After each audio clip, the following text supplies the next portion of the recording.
Halo, berjumpa lagi dengan saya Muhammad Azmi. Pada video kali ini saya akan memberikan penjelasan bagian dasar-dasar dari Bootstrap versi 4. Jadi di sini saya nanti akan menyertakan juga untuk user guide-nya dalam versi offline si Bootstrap 4 ini. Jadi nanti Anda bisa gunakan tanpa menggunakan koneksi internet.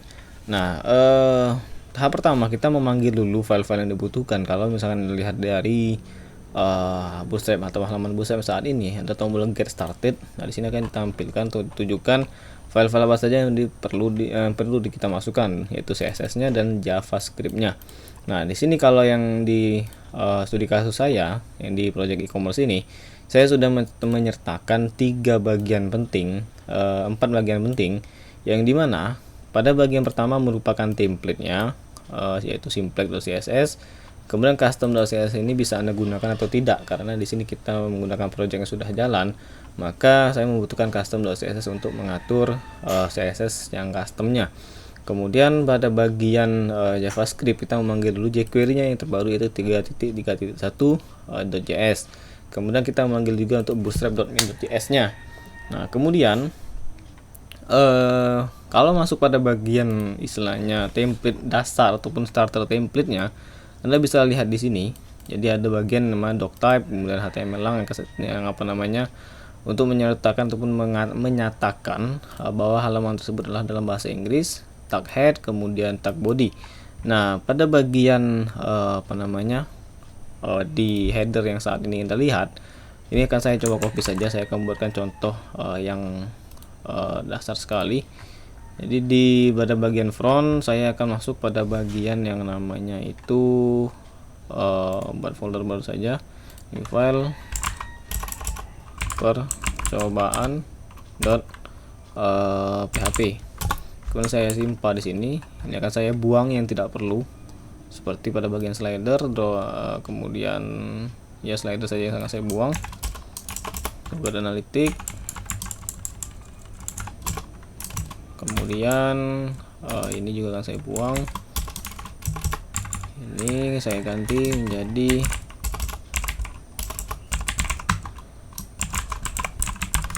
seperti ini. Nah, kemudian kita membutuhkan bodinya. Jadi body seperti ini. Body, kemudian ada lagi tag penutupnya, yaitu tag HTML.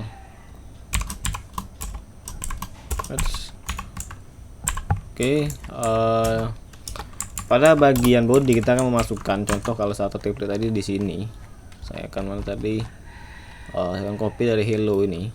Jika kita copy ke sini, kemudian saya akan masuk, misalkan saya buat dulu di controller home, saya buat function baru namanya function percobaan. Kemudian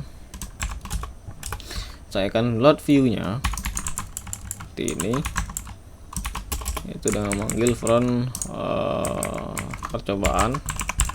Saya simpan, kemudian saya buang karena tidak membutuhkan si this data ini. Simpan, kemudian saya masuk pada bagian e-commerce percobaan dengan controllernya tadi home.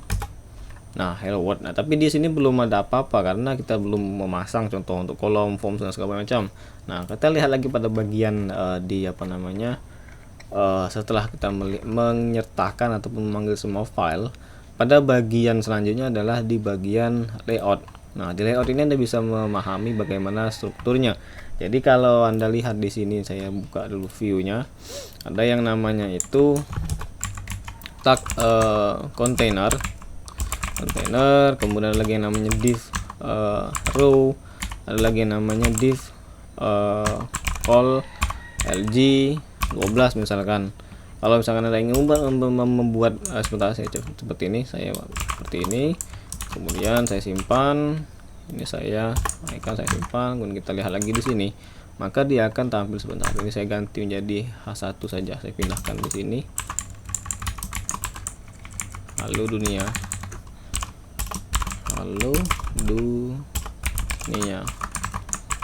Nah, dia akan tampil seperti ini. Nah, kemudian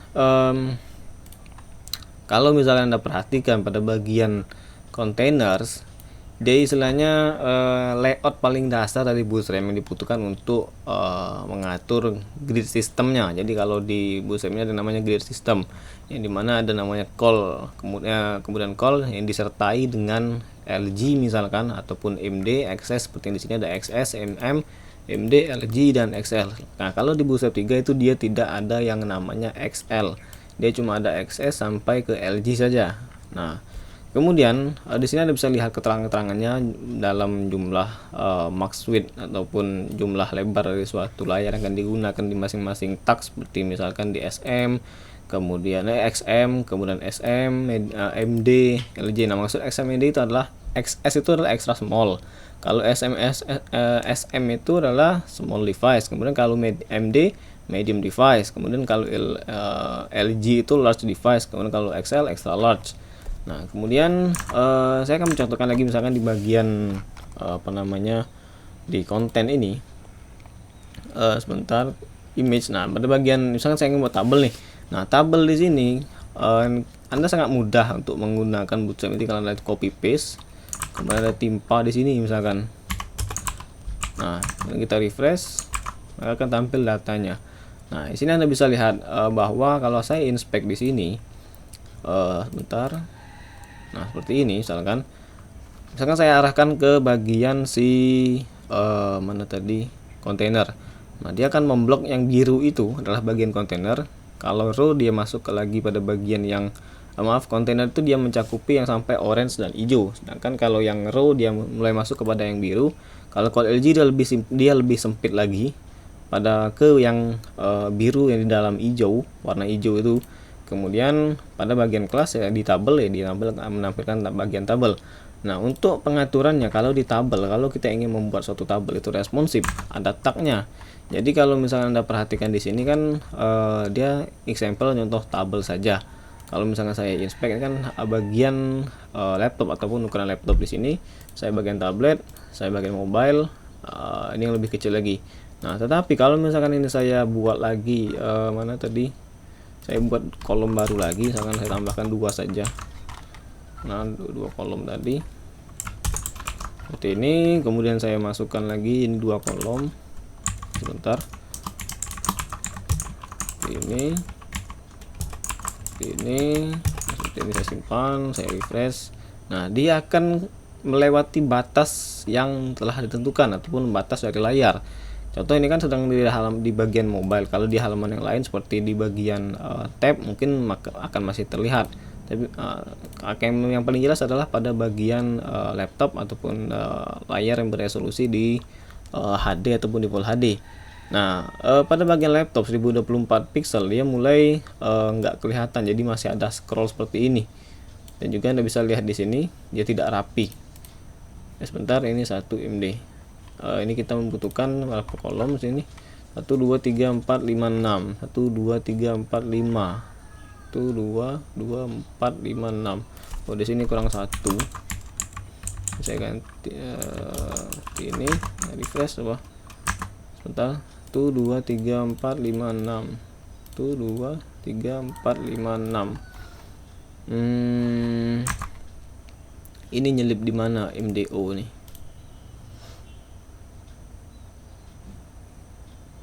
TR sini. MDO kenapa ada sendirian di sini? Oh ini dia masalahnya. Saya simpan, saya refresh dulu. Nah dia kan seperti ini. Ketika di mobile dia akan tidak enak, istilahnya terpotong. Nah bagaimana caranya? Itu adalah kita tambahkan di sini menjadi tabel responsif. Coba simpan, refresh. Nah dia kan bisa lebih rapi.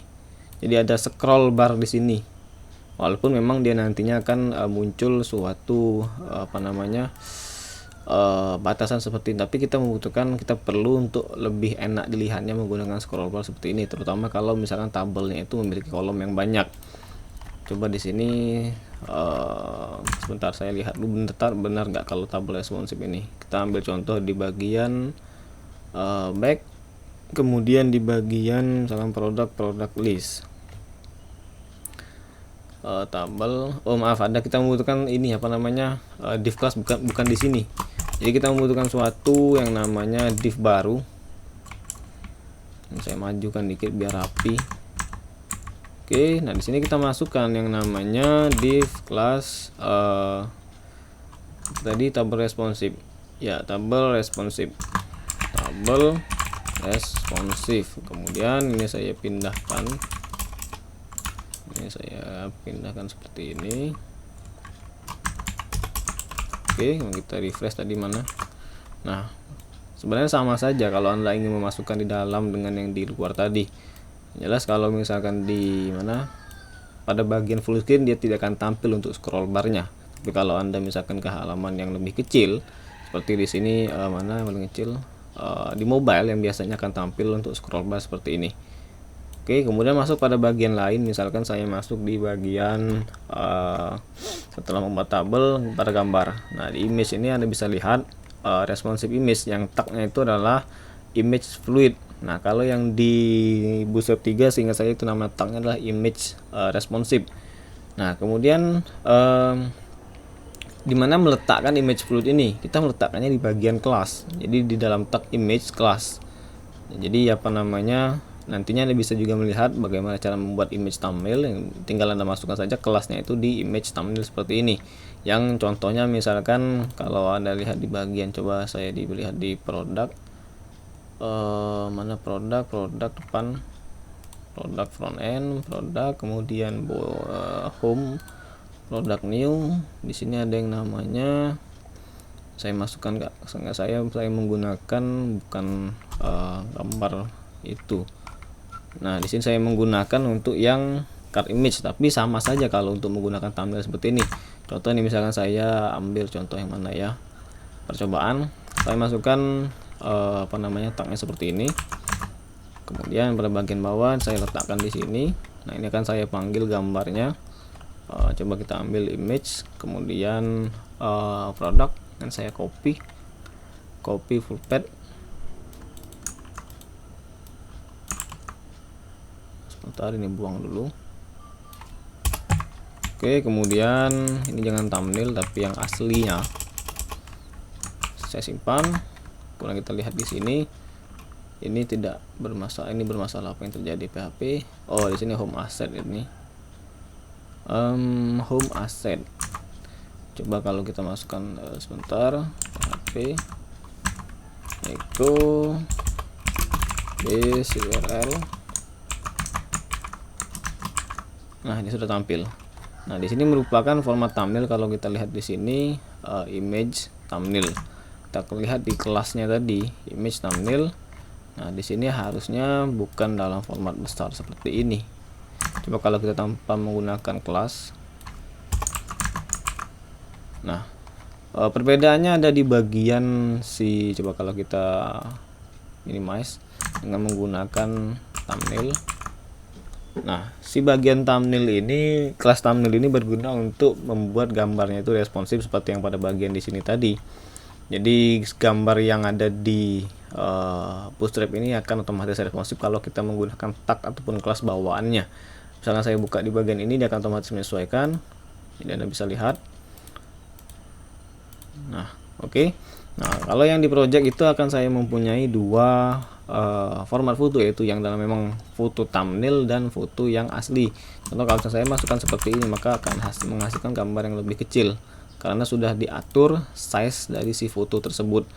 Nah, terlihat perbedaannya kalau misalnya saya yang asli tadi ini seperti ini. Oke, kemudian masuk lagi misalkan pada contoh di apalagi di sini. Ada yang Anda bisa lihat bagian alert yang membuat seperti ini akan digunakan di project e-commerce profesional ini. Saya akan menggunakan alert ini untuk mempercantik dari suatu halaman ataupun setelah mengeksekusi suatu proses, misalkan berhasil login ataupun gagal login dan lain sebagainya. Cara penggunaannya juga sangat sederhana, tinggal Anda copy, kemudian Anda paste. Tinggal kalau misalnya nggak ingin mengganti warna, tinggal disesuaikan saja. Kalau primary itu dia warna utamanya itu biru, biasanya warna biru, tapi tergantung tema juga yang Anda gunakan nanti. Kalau secondary biasanya yang abu-abu ini, kalau sukses dia warna hijau, danger dia merah, kalau warning dia kuning, kalau info dia warna biru biru laut seperti ini atau aqua biasa namanya. Kemudian light putih seperti ini, kemudian dark untuk warna gelap. Jadi nanti bisa Anda lihat pada bagian di sini, atau Anda menggunakan juga dengan alert link seperti ini dengan memasukkan link ke dalam box alertnya. Kemudian lagi ada yang namanya itu button. Anda bisa lihat di sini bagian button. Penggunaannya, jadi Bootstrap ini dia hanya memasukkan kelas-kelasnya saja. Jadi kelas yang ada di Bootstrap dimasukkan ke dalam tag HTML biasa. Contoh di sini ada namanya button tadi. Button type memang dia tabnya button, kemudian kelasnya itu kita masukkan btn. Nah, btn untuk menyatakan kelas dari si Bootstrap 4. Kemudian ataupun di Bootstrap juga, di Bootstrap 3 juga menggunakan btn, kemudian btn primary. Nah, jadi tinggal Anda ganti ataupun tinggal sesuaikan warna dari si button ini.